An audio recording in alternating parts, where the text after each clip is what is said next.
est ton point de vue sur la dernière semaine? Est-ce que tu veux plutôt essayer d'assurer le podium ou tu es un peu plus de 2 minutes de jeunesse et tu veux vraiment te battre pour la deuxième place au risque peut-être voilà, d'avoir un jour sans et de perdre ce podium? Quelle est ta vision des choses sur ça?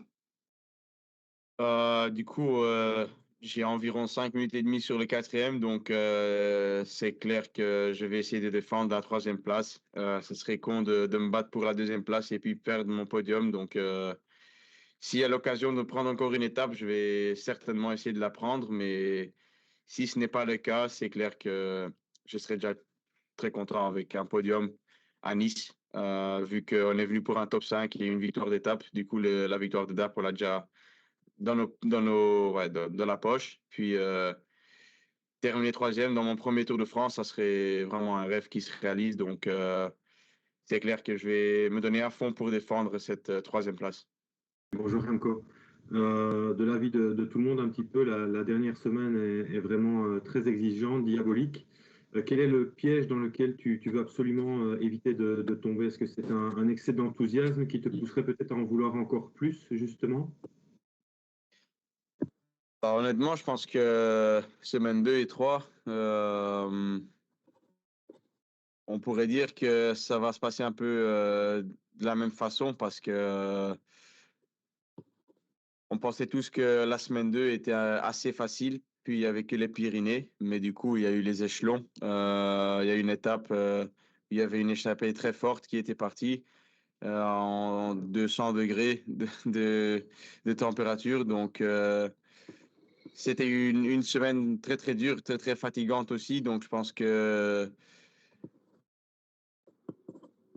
les résultats qui sont là aujourd'hui, ça a déjà beaucoup dit pour la dernière semaine. Donc, c'est clair qu'il y a encore les Alpes qui arrivent, mais les Pyrénées, il faut savoir qu'elles sont plus raides. Le tarmac, il est un peu différent que dans les Alpes, un peu plus dur, plus énervant, disons. Donc, c'est clair que ça a déjà été un tour très, très dur, très, très vite aussi. Donc, du coup, c'est clair que étapes 19 et 20 seront très, très importantes. Mais ce sont pas les étapes les plus longues, pas comme hier. Donc, ouais, on verra comment ça va se passer, mais c'est clair qu'on aura besoin des bonnes jambes pour performer. Mais par rapport aux étapes de la dernière semaine, tu les connais presque toutes puisque tu les as vues. Est-ce que dans un coin de ta tête, tu es déjà un peu focus sur ce contre-la-montre que tu pourrais gagner le 21 juillet, jour de fête nationale?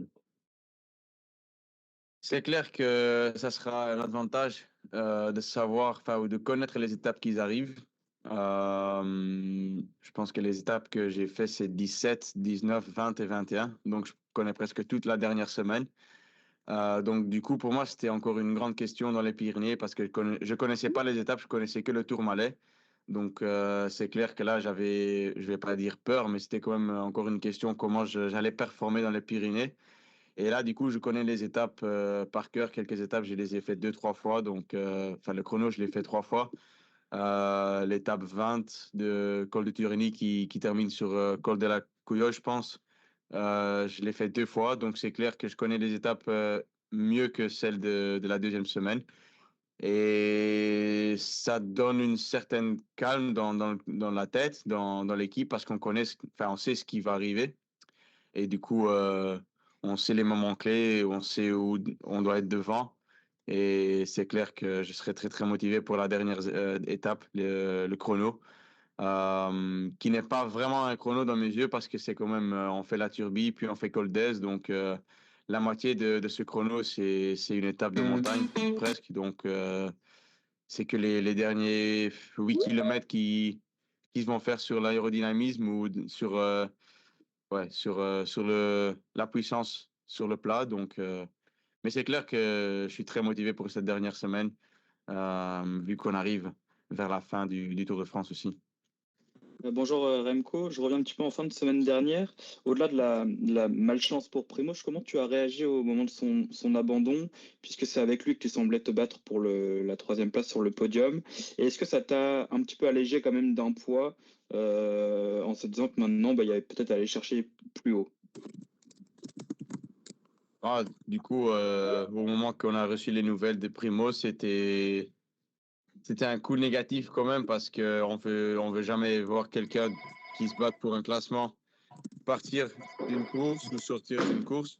Et c'était juste très, très dommage de voir Primoz prendre cette malchance sur cette étape-là. Je pense que ça montre qu'un Tour de France ou même n'importe quelle course, il faut toujours être concentré, il faut toujours faire attention, il faut être prudent.